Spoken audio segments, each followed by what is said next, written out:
Exhaustion anchored Bathsheba Gallagher's 240-pound frame as she trudged away from a grueling double shift at Northwestern Memorial Hospital. Her swollen feet yearned for a hot bath, but a wet, violent choking sound from a pitch-black Chicago alleyway stopped her dead.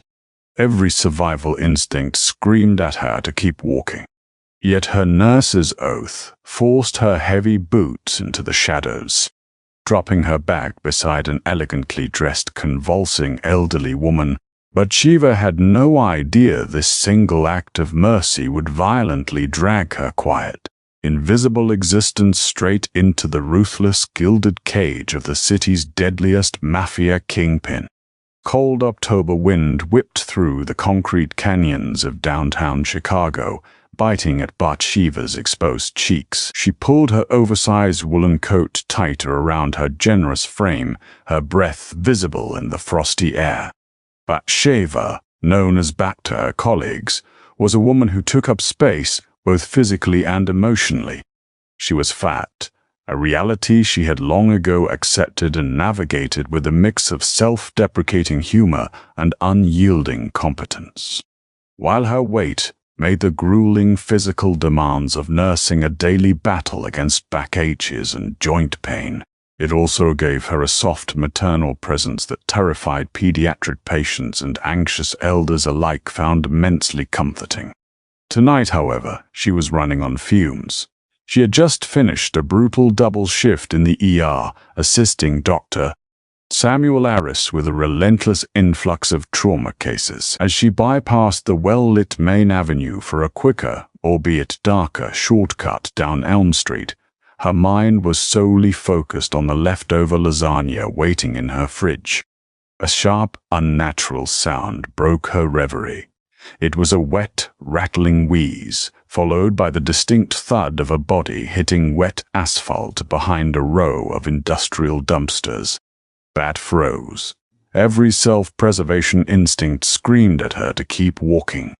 This was not a safe neighborhood, but the oath she had taken was carved into her bones. Dropping her heavy tote bag, she hurried into the gloom, using her smartphone flashlight to pierce the darkness. There, crumpled against the brick wall like a discarded rag doll, was an elderly woman. She wore an elegant, though currently dirt-stained, charcoal wool coat that looked entirely out of place in the grime.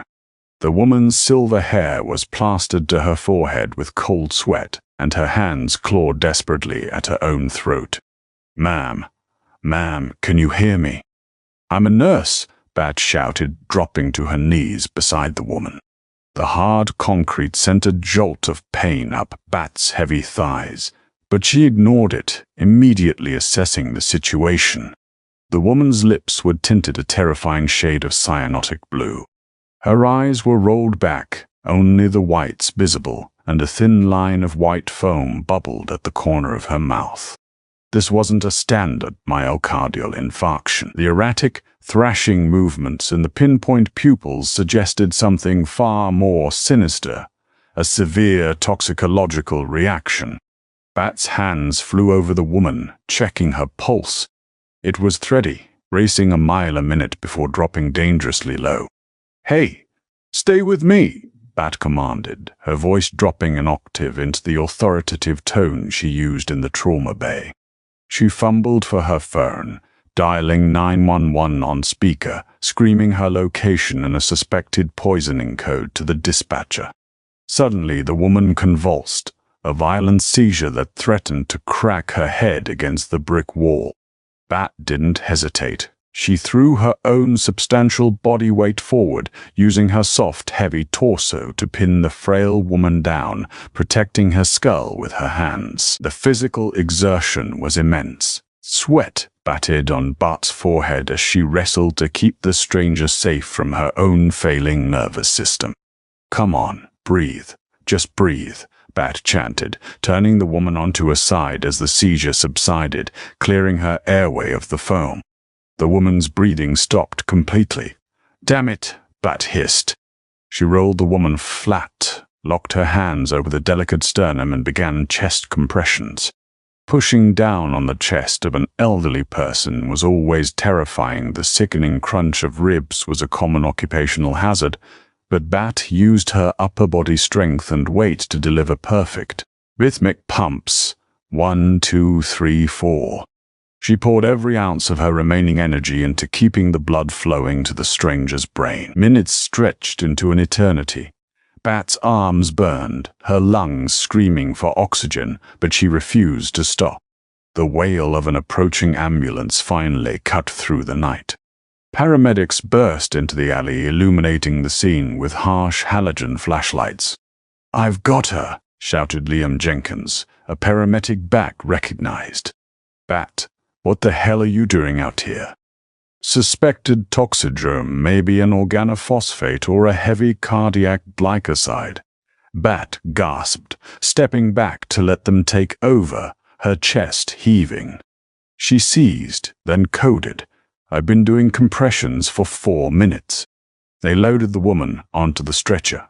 Without asking, Bat hauled herself into the back of the ambulance. She wasn't about to let her patient die in transit. All the way to St. Jude's, Bat assisted Liam in pushing atropine and establishing an airway. By the time they smashed through the ER doors, the woman had a faint, stable rhythm. Dr. Aris met them at the bay, his eyebrows shooting up at the sight of Bat, disheveled and covered in alley grime. "Gallagher, I thought you went home." "Found her in the alley," Bat panted, leaning heavily against the nurse's station counter. "She needs a full top screen. Stat, someone tried to kill this woman." The next afternoon, Bathsheba arrived at the hospital 2 hours before her shift began. She hadn't been able to sleep.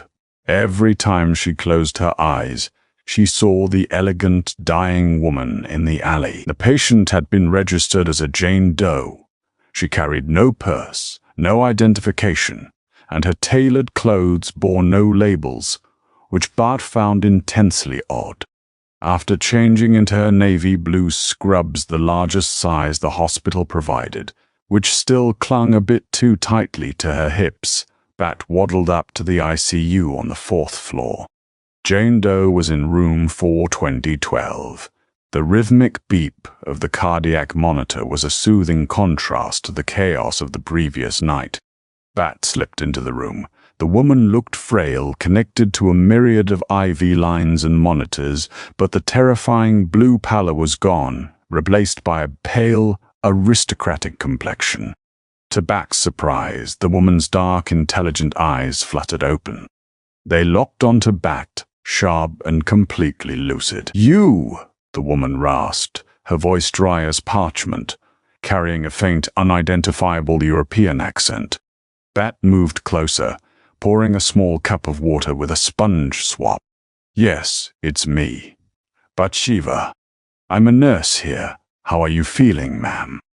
The woman allowed Bat to moisten her lips. "Like I was trampled by a very large, very determined bat," she whispered, a ghost of a smile playing on her lips. Bat flushed, her hand subconsciously dropping to her stomach. I had to pin you during your seizure. I apologize if I bruised you." "I'm not exactly light." The woman reached out, her cool, thin fingers wrapping around Bat's thick wrist with surprising strength. "Do not apologize for the space you take up, Bathsheba. Your weight, your strength, it kept me tethered to this earth. You saved my life." Bat felt a lump form in her throat.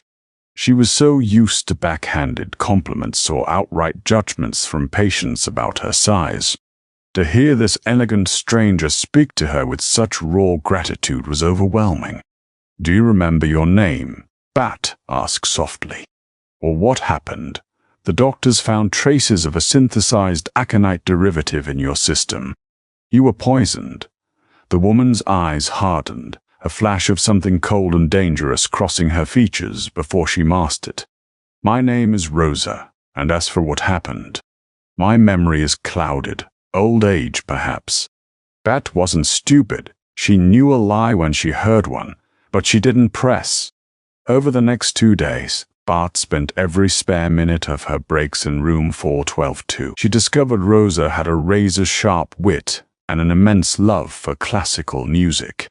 Dad even brought in some homemade baked ziti in a Tupperware container, ignoring hospital dietary protocols because Rosa complained the hospital broth tasted like dishwater boiled with pennies. On the evening of the third day, the atmosphere in the hospital shifted. Bat was at the nurse's station reviewing charts when she noticed a man in medical scrubs walking down the ICU corridor. He was tall, well-built, and wore a surgical mask. But something was wrong. His posture was too rigid, his boots were heavy tactical gear, not standard nursing clogs, and he wasn't checking the room numbers. He was making a beeline directly for room 412. A cold prickle of dread washed over Bat. She dropped her cutboard and moved. Despite her size, adrenaline fueled her, making her surprisingly fast. She reached the doorway just as the man pulled a syringe with a sickeningly long needle from his pocket and stepped toward Rosa, who was fast asleep. "Hey, what are you doing?" Bat shouted, her voice booming through the quiet ward. The man spun around, his eyes wide above the mask. He lunged toward the IV line. Bat didn't think, she acted. She charged into the room like a linebacker. She threw her entire 240 pounds directly at the man. The impact was brutal. The air rushed out of the assassin's lungs as Bat slammed him against the medical equipment cart, sending stainless steel trays and instruments crashing to the floor with a deafening clatter. The man swore viciously, striking Bat across the jaw with the back of his hand. Pain exploded in her face, tasting of copper, but she didn't let go. She grabbed his wrist, the one holding the syringe, with both hands, twisting it upward with all her might. She leveraged her heavy center of gravity, dragging him down toward the linoleum floor. Security, code gray. ICU 412. Bat screamed at the top of her lungs, wrestling desperately with the intruder. The man realized he was losing precious seconds. He kicked out, his heavy boot catching Bat in the knee. She cried out, her leg buckling under her immense weight, but she managed to violently yank his arm, causing the syringe to fly across the room and shatter against the wall. Hearing the pounding footsteps of hospital security approaching, the assassin violently shoved Bat aside. She crashed into the wall, sliding to the floor, breathless and bruised. The man sprinted out the door, disappearing down the emergency stairwell, just as two security guards burst into the corridor. Bat scrambled to her knees, ignoring her throbbing jaw and screaming knee, pulling herself up to the bed. Rosa was awake now, staring at the shattered syringe on the floor, her expression unreadable, though her hands trembled slightly. "Are you okay?" Bat gasped, checking Rosa's monitors. Rosa looked at the chubby, disheveled nurse, a bloody split lip marring her kind face. "You fought for me," Rosa whispered, o'erlacing her tone. Again. "Well," Bat panted, trying to force a reassuring smile. "I told you I'm a very determined batter." The following morning, St. Jude's Medical Center ceased to function as a normal hospital. Bat arrived with an ice pack pressed to her swollen cheek and a slight limp. She barely made it through the sliding glass doors before she realized something was terribly wrong. 6 black, armored SUVs were parked haphazardly in the ambulance bay, engines idling. Inside the lobby, the usual morning bustle had been replaced by a suffocating silence. Men in immaculate dark tailored suits were stationed at every exit, near the elevators and down the corridors. They weren't police. They had the cold, dead-eyed look of predators surveying a watering hole. Dr. Dashid Aris was standing near the front desk, looking pale and sweating profusely, talking to a man who commanded the room simply by standing in it. The man had broad shoulders, raven black hair slicked back perfectly, and wore a bespoke charcoal suit that screamed old money and absolute power. His profile was sharp, aristocratic, and unyielding. Bat hobbled forward, her protective instincts flaring. She pushed past a large man who tried to block her path. "Excuse me, I work here. Move."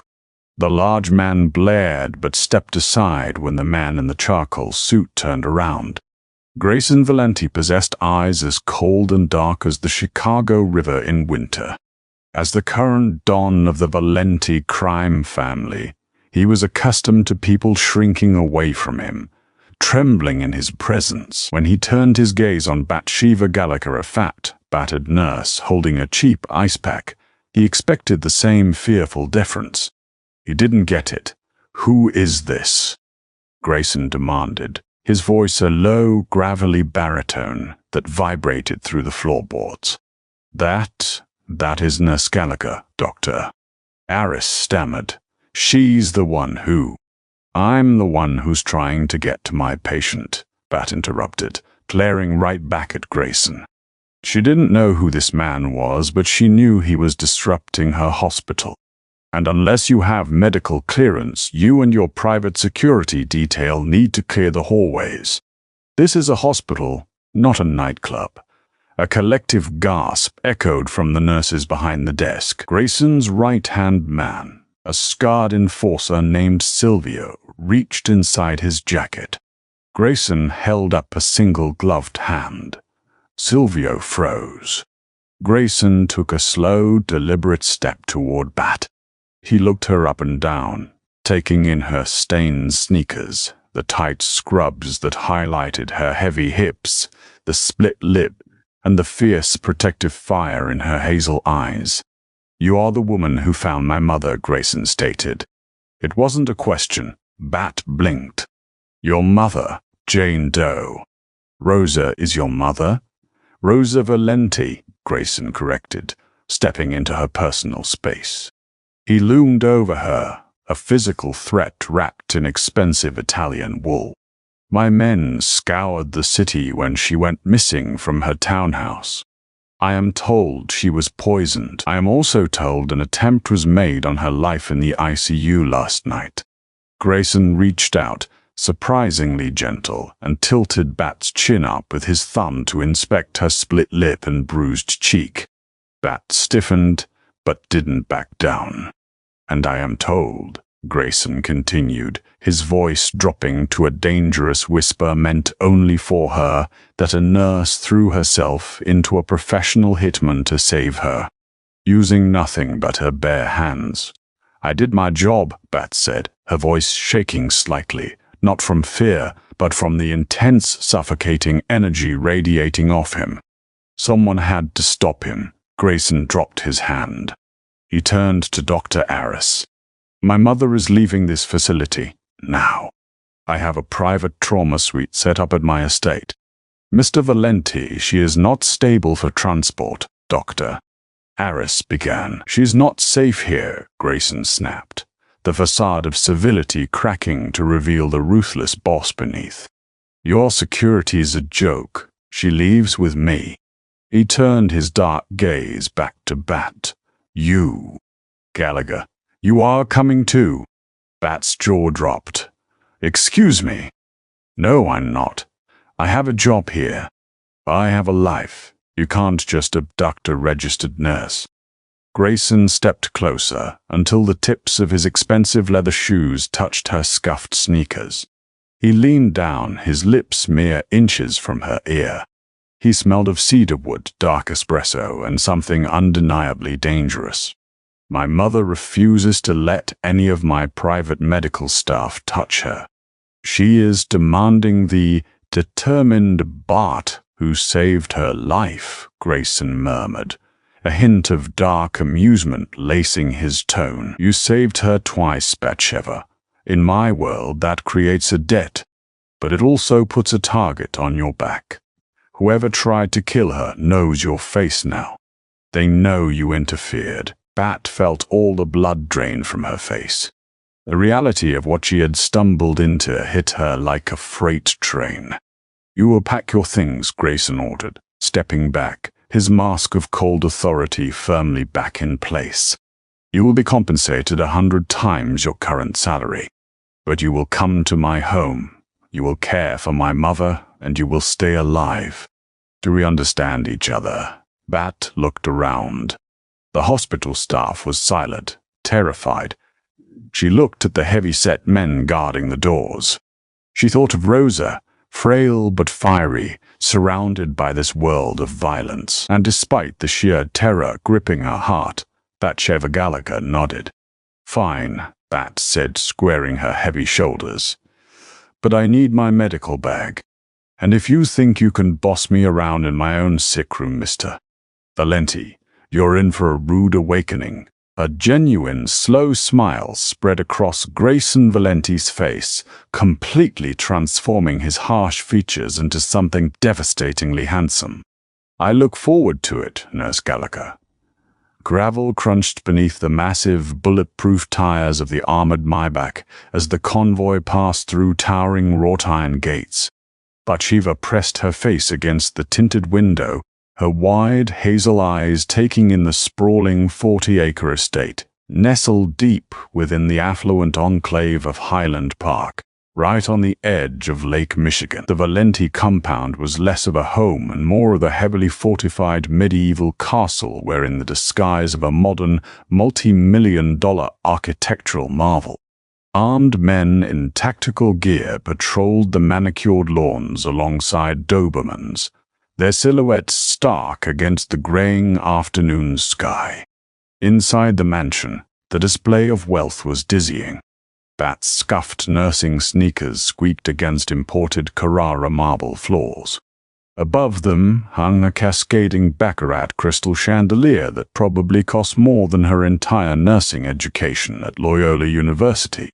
Raisin Valenti led the way, his long, purposeful strides forcing Bat to hustle to keep up, her heavy thighs chafing slightly beneath her scrubs. "We have converted the East Wing Solarium into a fully functioning intensive care unit," Grayson announced, his voice echoing off the vaulted ceilings.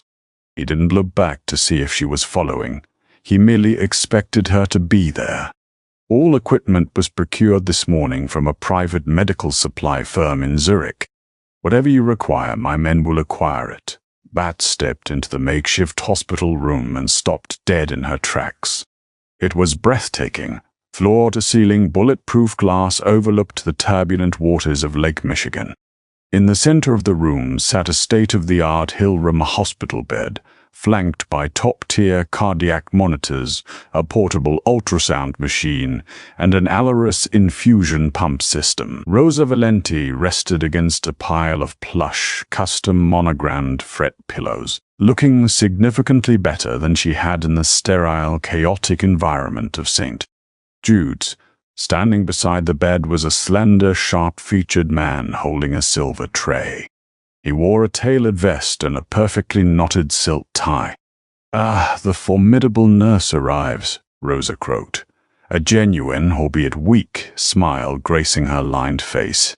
"Bathsheba, this is Lorenzo. He has been trying to force-feed me pureed pheasant for the last hour. Please tell him to throw it into the lake. Nutritional intake is vital for cellular regeneration, Signora," Lorenzo murmured, his tone respectful but firm. Bat dropped her heavy medical bag onto a nearby crushed velvet armchair. She rolled up her sleeves, her plump, dimpled forearms exposed, and shifted immediately into her professional persona. The opulent surroundings faded. This was her territory now. "Lorenzo, is it?" Bat asked, walking over to the bedside and checking Rosa's IV drip rate. "Unless that pheasant has a sodium content of less than 140 milligrams and is blended with a clear liquid to prevent aspiration, it goes back to the kitchen. Her gastrointestinal tract just survived a massive toxicological shock.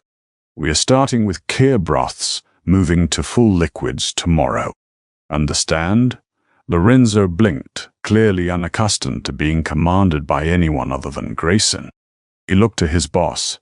Grayson leaned against the mahogany doorframe, his dark, dangerous eyes fixed entirely on Bat. He offered a single, curt nod. "As the nurse instructs," Grayson said, a faint trace of amusement coloring his low baritone. Over the next 48 hours, Bat established a strict, unyielding routine. She was a woman who commanded space, not just with her physical size, but with her absolute medical authority. She barred Grayson's heavily armed enforcers from entering the room without full scrub-in protocols. When Grayson's terrifying right-hand man, Silvio, tried to enter wearing his dusty leather jacket to deliver a report, Bat physically blocked the doorway with her wide hips. "Sterile environment, Silvio," Bat reprimanded, pointing a stern finger at the towering mobster. "I don't care how many guns you have strapped to your ankles. You are a walking Fomite. Back up." From down the hall, Grayson had watched the exchange, a low chuckle rumbling in his chest. Women in Grayson's world were typically two things: terrified of him or desperately trying to seduce him by conforming to impossible, starved standards of Batuti. But Shiva Gallagher was neither. She was soft, heavy, fiercely protective, and completely unimpressed by his mafia empire. On her third night at the estate, Bart was sitting in the dimly lit solarium, charting Rosa's vitals on an iPad. The older woman was finally sleeping peacefully. A floorboard creaked, and Bat looked up to see Grayson entering the room. He had discarded his suit jacket and tie.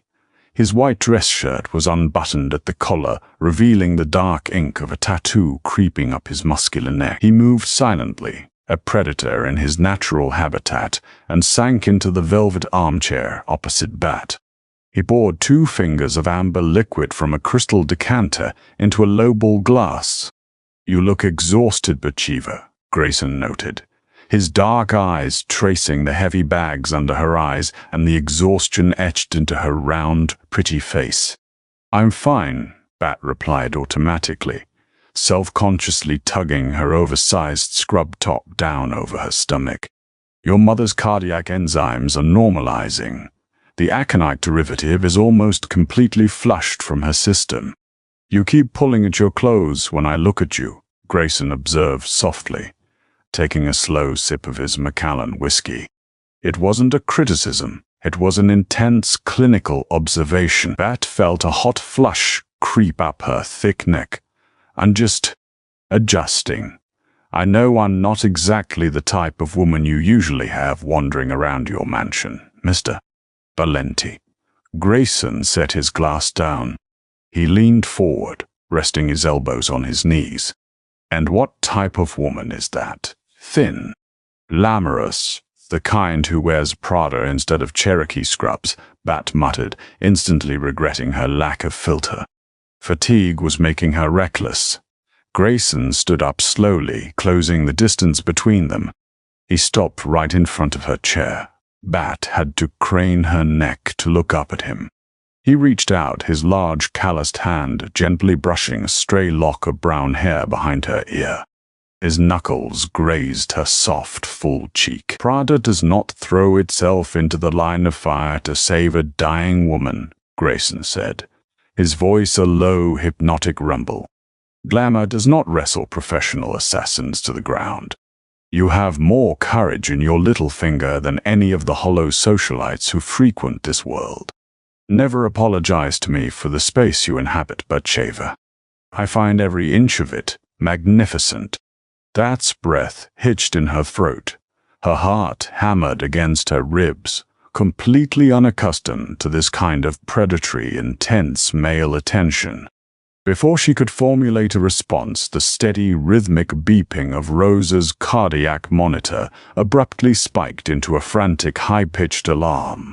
The romantic tension shattered instantly. Bat shoved past Grayson, her heavy frame moving with explosive speed. Rosa was thrashing in the bed, gasping for air, her hands clawing at her chest. "Code Blue, get the crash cart!" Bat screamed, hitting the emergency call button she had insisted Grayson install.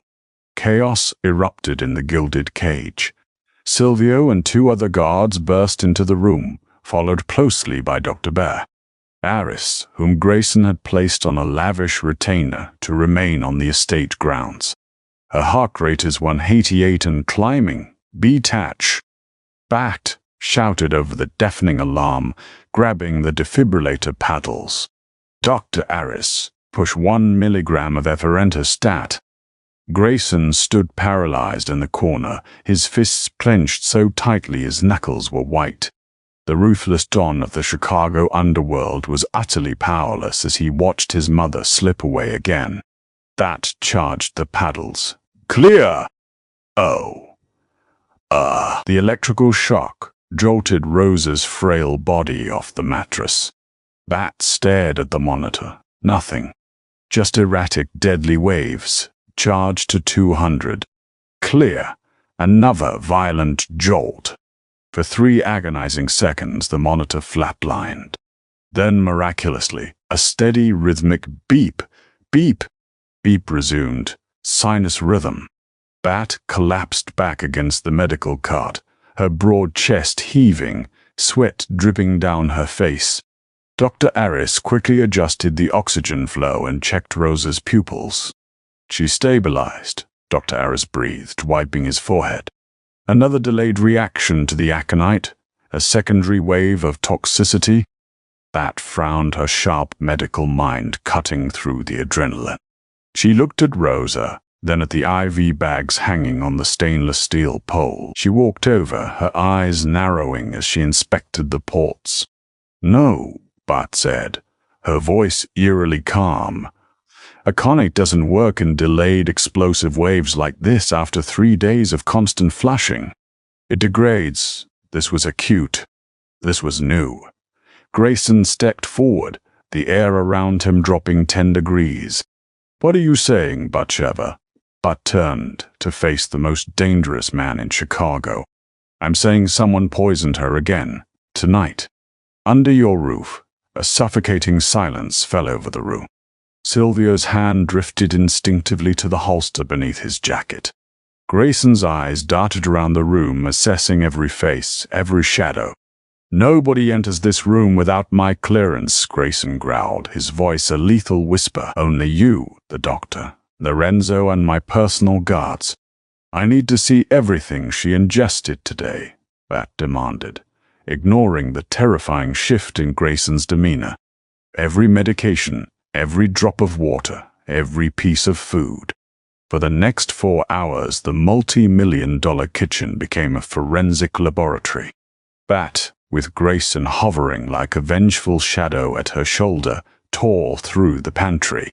She examined the sealed bottles of Aquapana water, the specially delivered organic produce, and the locked medical cabinet.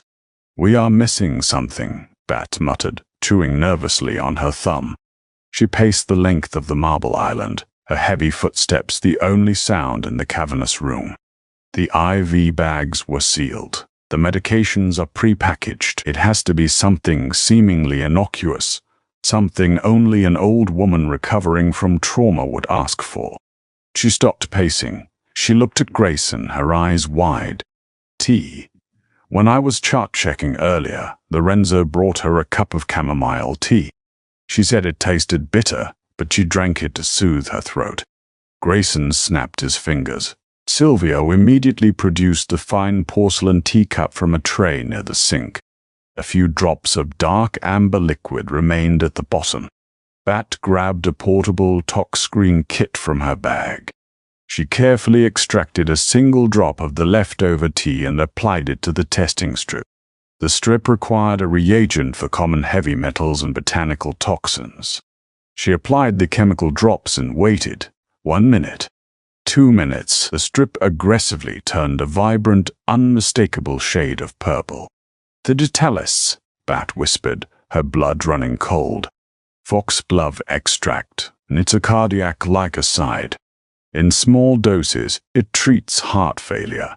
In massive, concentrated doses, it induces a fatal arrhythmia. It mimics a natural heart attack. Grayson stared at the purple strip. The betrayal was absolute. The enemy wasn't an outside rival family like the Novaks. The enemy was inside his walls. Lorenzo, Grayson said. The name tasted like ash.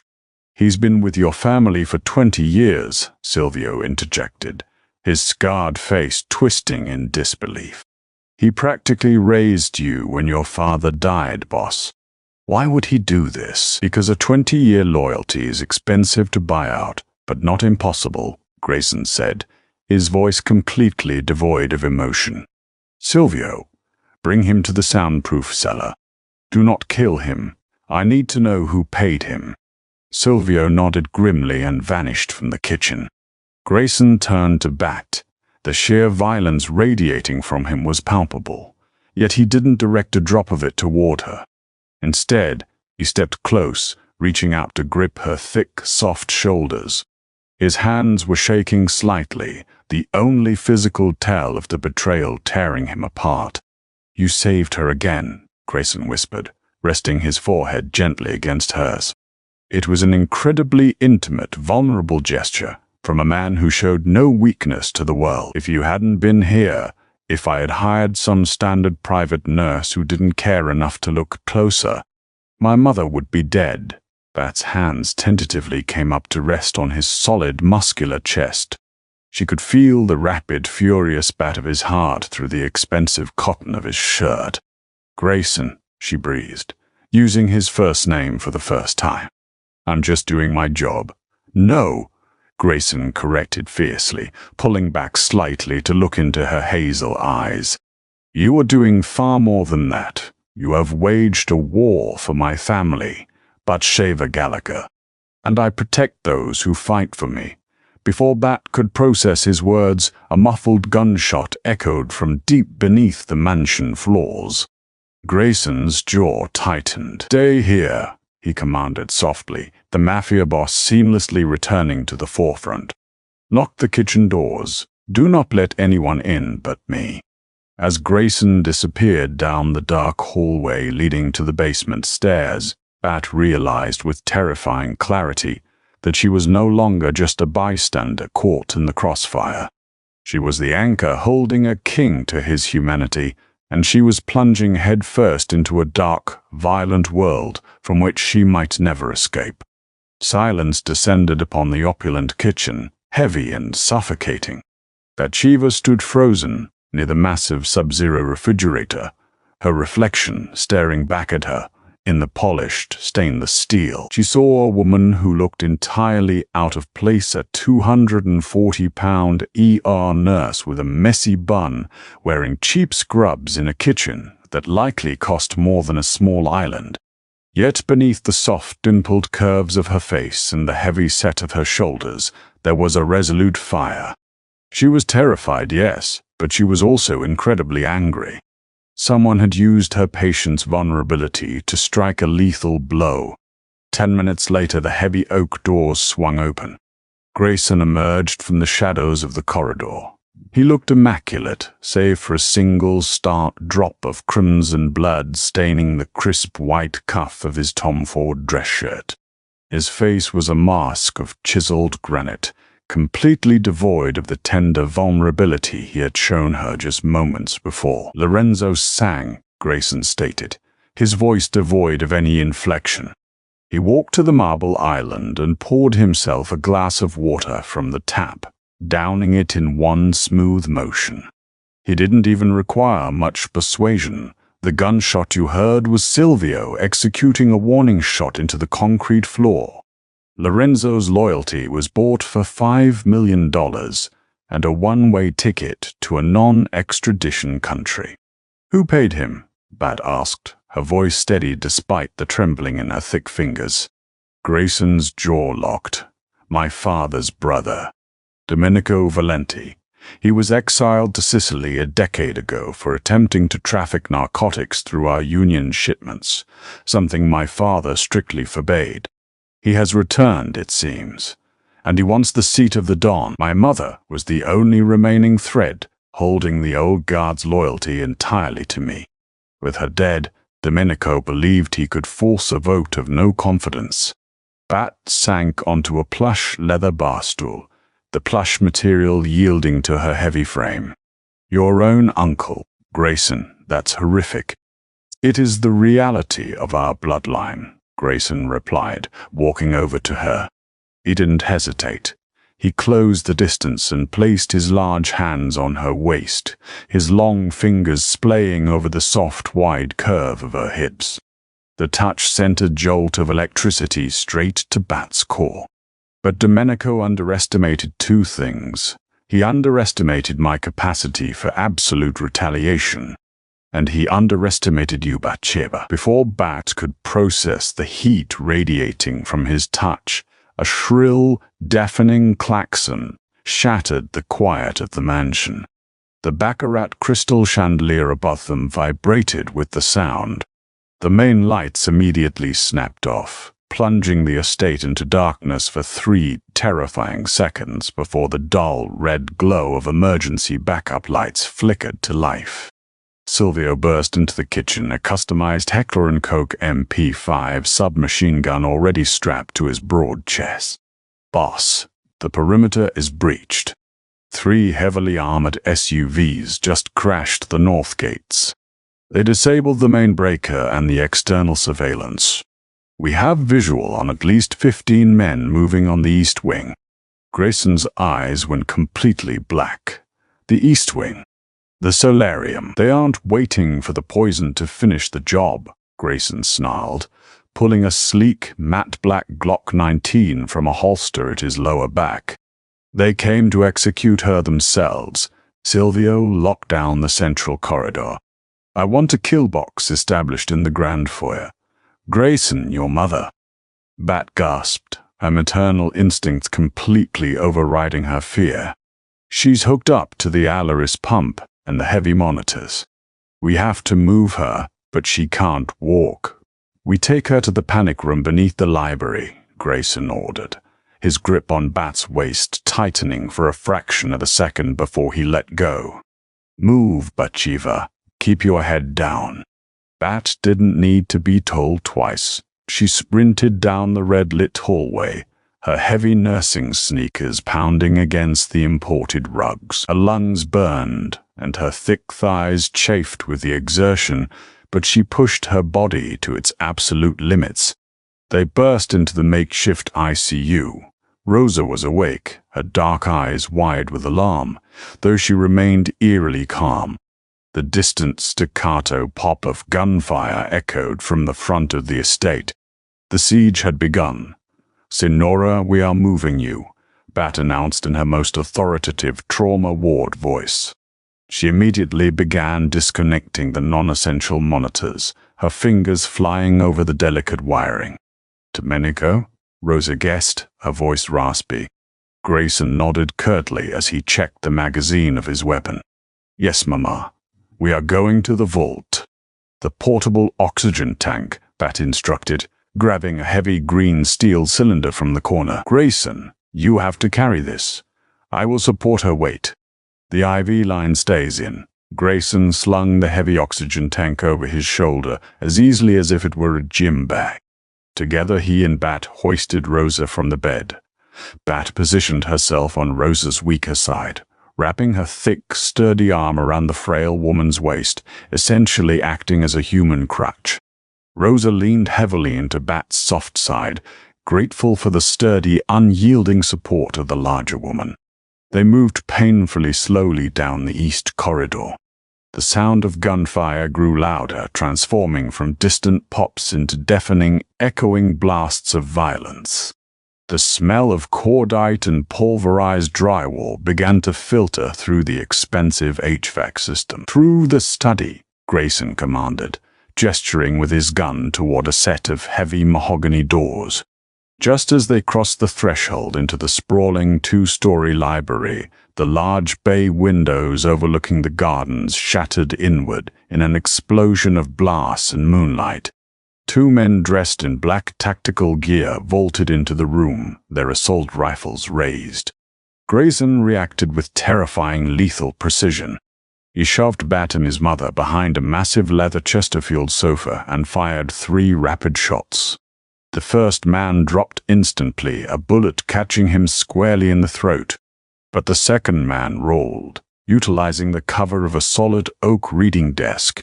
He blind-fired a burst of automatic rounds toward the sofa. The bullets tore through the leather and horsehair stuffing, missing Bat's head by mere inches. She screamed, throwing her heavy body over Rosa, using her expansive back and thick arms as a fleshy shield to protect the Mafia matriarch. "Grayson!" Rosa cried out. Grayson was pinned down behind a marble bust of Marcus Aurelius, returning fire, but his angle was blocked. The assassin, realizing Grayson was temporarily neutralized, abandoned the desk and began to flank them, advancing directly toward the sofa where Bat and Rosa were huddled. Bat could hear the heavy crunch of his boots on the broken glass. Panic threatened to consume her, but the fierce territorial anger she had felt in the kitchen flared to life again. She was a nurse. She protected life. She was not going to let this masked thug execute an old woman under her watch. Bat's eyes darted frantically around her immediate vicinity. Her medical bag was in the other room. She had nothing. Then she saw it. The heavy green steel portable oxygen tank Grayson had dropped when he pushed them to the floor. It lay just 2 feet away. The assassin stepped around the edge of the sofa, his rifle aimed down at them. With a guttural roar, Bat didn't cower. She exploded upward from the floor. She utilized every single ounce of her 240 pounds, driving her powerful, thick legs into the ground. She lunged forward, grabbing the neck of the heavy oxygen tank with both hands, and swung it like a medieval club with all her might. The solid steel cylinder connected with the side of the assassin's knee, with a sickening, wet crunch. The man howled in agony, his legs snapping backward at an unnatural angle. He collapsed to the floor, his rifle clattering across the hardwood. Before he could reach for the sidearm holstered at his hip, Grayson was there. The Don stood over the writhing assassin, his face an emotionless mask of pure death, and pulled the trigger once. The library fell dead silent, save for the ringing in Bat's ears and her own ragged, heavy breathing. Grayson slowly lowered his weapon. He looked at the shattered window, the blood pooling on his expensive Persian rug, and then his dark eyes fixed entirely on Bathsheba. She was on her knees, her chest heaving, clutching the heavy oxygen tank to her chest like a lifeline. Her messy bun had fallen out, her brown hair cascading over her broad shoulders. She looked magnificent. She looked like a Valkyrie. "Are you hit?" Grayson demanded, his voice thick with an emotion that sounded dangerously close to panic.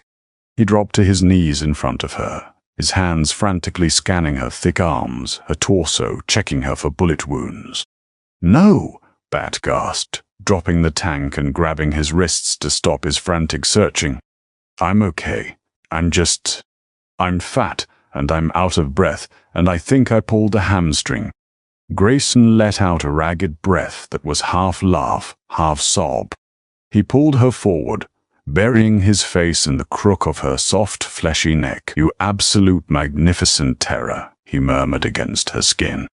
"You fought for us again." The sun rose over Lake Michigan, casting a brilliant, bloody orange glow through the shattered windows of the Valenti estate.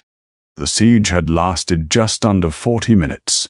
Domenico's men, demoralized by the loss of their breach team and hopelessly outgunned by Silvio's heavily fortified security detail, had ultimately surrendered or fled. By 6 a.m., the estate was swarming with cleaners, professionals who specialized in making bodies and bullet holes disappear before the Highland Park police even thought to send a patrol car.